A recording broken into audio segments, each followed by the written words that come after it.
Hello friends, income tax के cases की series में आज जो इशू हम डिस्कस करेंगे वो सेटिस्फेक्शन नोट को लेकर के है, जो कि सेक्शन 153C की असेसमेंट्स के लिए होता है। जैसा कि हम सब जानते हैं कि 1 अप्रैल 2021 से पहले यदि किसी असेसी के यहाँ सर्च होती है और उस असेसी की सर्च में किसी और असेसी से रिलेटेड डॉक्यूमेंट्स मिलते हैं तो रेवेन्यू के पास ये अधिकार है कि वो उस दूसरे असेसी की भी असेसमेंट सेक्शन 153C में कर सकता है। लेकिन इसके लिए एक कंडीशन ये है कि जिस असेसी के यहाँ सर्च हुई सबसे पहले उसका असेसिंग ऑफिसर एक सेटिस्फेक्शन नोट प्रिपेयर करेगा, जिसके अंदर वो ये लिखेगा कि ये डॉक्यूमेंट्स जिस असेसी के यहाँ सर्च हुई है उससे संबंध नहीं रखते, लेकिन ये दूसरे असेसी से रिलेटेड हैं। तो ऐसी परिस्थिति के अंदर वो एक सेटिस्फेक्शन नोट प्रिपेयर करके उस असेसिंग ऑफिसर को देगा जो असेसिंग ऑफिसर दूसरे असेसी का है, और फिर जो दूसरा असेसिंग ऑफिसर है वो एक सेटिस्फेक्शन नोट ड्रॉ करेगा कि ये डॉक्यूमेंट्स मेरे असेसी से रिलेट करते हैं, पर्टेन करते हैं। प्रेजेंट केस के अंदर एक बहुत limited issue Gujarat high court के सामने था एक रेट पिटीशन के अंदर। यहां पर जो सर्च्ड असेसी के असेसिंग ऑफिसर ने सेटिस्फेक्शन नोट ड्रॉ किया और जो असेसी के असेसिंग ऑफिसर ने सेटिस्फेक्शन नोट ड्रॉ किया वो एक कार्बन कॉपी था, वर्ड टू वर्ड सेम था, या टेक्निकल शब्दों में ये कह सकते हैं वो वर्बेटियम था। असेसी ने इसी चीज को लेकर के गुजरात हाई कोर्ट के अंदर रिट पिटीशन दायर की कि ये जो सेटिस्फेक्शन नोट ड्रॉ किया गया है ये इंडिपेंडेंट सेटिस्फेक्शन नोट नहीं है, ये एक कार्बन कॉपी है सर्च्ड असेसी के असेसिंग ऑफिसर के सेटिस्फेक्शन नोट की, इसलिए सेक्शन 153C के नोटिस को क्वेश किया जाना चाहिए। ये matter Bhagwan Das Roopchand Parwani versus assistant commissioner of income tax and another के केस में डिसाइड हुआ, और ये मैटर 470 ITR पेज नंबर 590 पर रिपोर्ट हुआ, और इस केस का जजमेंट 6 फरवरी 2024 को आया। जब ये मैटर गुजरात हाई कोर्ट ने सुना तो गुजरात हाई कोर्ट का ये कहना था कि असेसी ने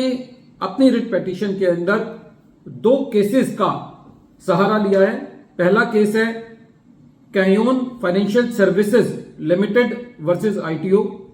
जो कि 399 ITR पेज नंबर 202 पर रिपोर्ट हुआ और 2017 के अंदर दिल्ली हाई कोर्ट ने डिसाइड किया।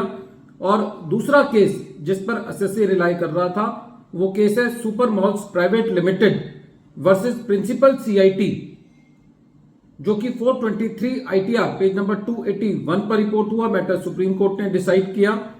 2020 के अंदर। गुजरात हाई कोर्ट का यह कहना था कि जिन 2 केसेस पर असेसी रिलाई कर रहा है वो पहली बात तो 1 जून 2015 से पहले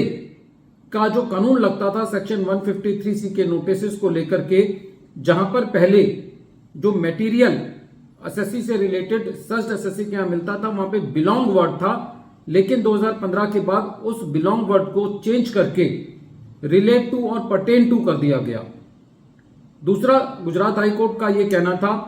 कि जो दोनों केसेस पर असेसी रिलाई कर रहा है वो केस जो डिसाइड किए गए थे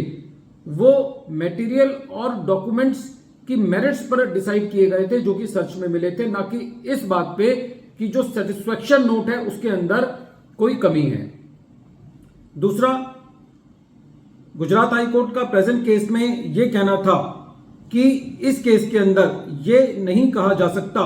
कि जो सेटिस्फेक्शन नोट है वो विदाउट किसी बेसिस के ड्रॉ किया गया है, खाली इस वजह से कि दोनों सेटिस्फेक्शन नोट वर्बेटियम है, कॉपी टू कॉपी सेम है या कार्बन कॉपी है। खाली इस बिना पर यह निष्कर्ष नहीं निकाला जा सकता कि जो सेटिस्फेक्शन नोट है वो इंडिपेंडेंटली ड्रॉ नहीं किया गया। दूसरा, इस केस के अंदर असेसी का यह भी कहना था कि जो सेटिस्फेक्शन नोट है उसके ऊपर डिन नंबर नहीं है, तो इस पर गुजरात हाई कोर्ट का यह कहना था कि जो डॉक्यूमेंट आइडेंटिफिकेशन नंबर है वो उन डॉक्यूमेंट्स पर डालने की जरूरत होती है जो कि एसएससी को इशू किए जाते हैं, लेकिन जो सेटिस्फेक्शन नोट होता है वो सर्च्ड एसएससी का असेसिंग ऑफिसर दूसरे असेसिंग ऑफिसर को देता है और ये एक डिपार्टमेंट का इंटरनल डॉक्यूमेंट है। ये डॉक्यूमेंट एसएससी को तभी दिया जाता है जब एसएससी इसकी मांग करता है, और जब ये डॉक्यूमेंट एसएससी को दिया जाता है तो एक कवरिंग लेटर के द्वारा दिया जाता है, जिस कवरिंग लेटर पर रेवेन्यू अपना डिन नंबर डाल रहा है। तो डिन नंबर पर भी गुजरात हाईकोर्ट ने इस मैटर को एंटरटेन नहीं किया। वीडियो के अंत में एक बार फिर मैं केस का नाम रिपीट कर रहा हूं। केस का नाम है Bhagwan Das Roopchand Parwani versus assistant commissioner of income tax and another, और ये केस 470 ITR पेज नंबर 590 पर रिपोर्ट हुआ। मैटर गुजरात हाई कोर्ट ने डिसाइड किया और इस केस का जजमेंट 6 फरवरी 2024 को आया। Thank you friends.